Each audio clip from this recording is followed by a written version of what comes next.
అయితే పార్టీ మారినటువంటి ఎమ్మెల్యేలు మళ్ళా పార్టీ మారడానికి రెడీగా ఉన్నారని చెప్పి రేవంత్ రెడ్డికి అర్థమైంది. ఇక రేవంత్ అన్న కూడా ఒకటే అనుకున్నాడట, వీళ్ళు ఉన్నా ఒకటే లేకపోయినా ఒకటే, కొన్ని రోజులు బీఆర్ఎస్కి ఫేవర్ ఉంటున్నారు, కొన్ని రోజులు కాంగ్రెస్కి ఫేవర్ ఉంటున్నారు, కలిసినా కలవకపోయినా వీళ్ళు కలవలేదని అంటుర్రు. ఏమన్నా అంటే రేవంత్ రెడ్డికి ఉన్నటువంటి పెద్ద బాధ ఏంది చెప్పనా, ఇప్పుడు ఈ 9 మంది ఎమ్మెల్యేలు వీళ్ళు బీఆర్ఎస్లోకి గెలిచారు, బీఆర్ఎస్లోకి వెళ్ళి కాంగ్రెస్ పార్టీలోకి వచ్చారు. అయితే 2023లో కాంగ్రెస్ పార్టీ నుండి ఎమ్మెల్యేగా పోటీ చేసి ఓడిపోయినటువంటి లీడర్లు ఈ ఎమ్మెల్యేలకు సంబంధించినటువంటి నియోజకవర్గంలోనే ఉంటారు కదా. ఈ ఒరిజినల్ కాంగ్రెస్ పార్టీ లీడర్లు రేవంత్ రెడ్డికి హెచ్చరిక జారీ చేస్తున్నారు. ఏమని, నువ్వు పార్టీ మారినటువంటి ఎమ్మెల్యేలను బాగా ప్రోత్సహిస్తున్నావు, కానీ మేము కాంగ్రెస్ పార్టీకి రిజైన్ చేస్తాం, కాంగ్రెస్ పార్టీకి రాజీనామా చేసి మేము కూడా బీఆర్ఎస్లోకి వెళ్ళిపోతామని చెప్పి ఒరిజినల్ కాంగ్రెస్ పార్టీ లీడర్లు రేవంత్ రెడ్డికి చెప్తారు. అప్పుడు రేవంత్ అన్న ఏం డిసిజన్ తీసుకున్నట్ట అంటే, ఉండేటోళ్ళు ఉండ్రి పోయేటోళ్ళు పోరి. రేవంత్ రెడ్డి వర్షన్ పార్టీ మారినటువంటి ఎమ్మెల్యేలకు చెప్తున్నాడు, అట్లనే కాంగ్రెస్ పార్టీ లీడర్లకు చెప్తలేడు, పార్టీ మారిన ఎమ్మెల్యేలకు చెప్తున్నాడు, ఉంటే ఉండు లేకపోతే పోర్రి. ఇది రేవంత్ రెడ్డి డిసిషన్.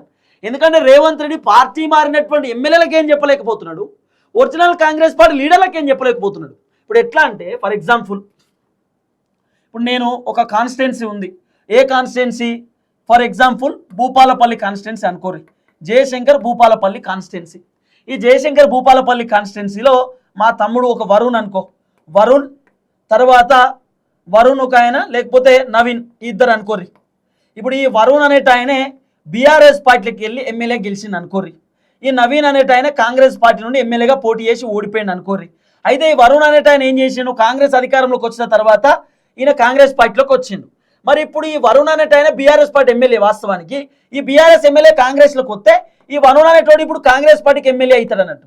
మరి ఇక్కడ కాంగ్రెస్కి వెళ్ళి పోటీ చేసి ఓడిపోయినటువంటి వ్యక్తి పరిస్థితి ఏంది, 2028 ఎన్నికలలో రాబోతున్నటువంటి ఎన్నికలలో మరి వరుణ్ పార్టీ మారినటువంటి ఎమ్మెల్యేకు రేవంత్ రెడ్డి టికెట్ ఇస్తాడా, మరి పార్టీలకు వెళ్ళి పోటీ చేసి ఓడిపోయినటువంటి ఈ లీడర్కి రేవంత్ రెడ్డి టికెట్ ఇస్తాడా, ఇది క్వశ్చన్ మార్క్. ఇప్పుడు ఈ వరుణ్ పార్టీ మారడం వల్ల వరుణ్కు రేవంత్ రెడ్డి బాగా ప్రోత్సహిస్తున్నానని చెప్పి ఈ నవీన్ ఇప్పుడు నేను కాంగ్రెస్కి రాజీనామా చేస్తాను, నువ్వు తీసేయకపోతాను రేవంత్ రెడ్డికి చెప్తారు.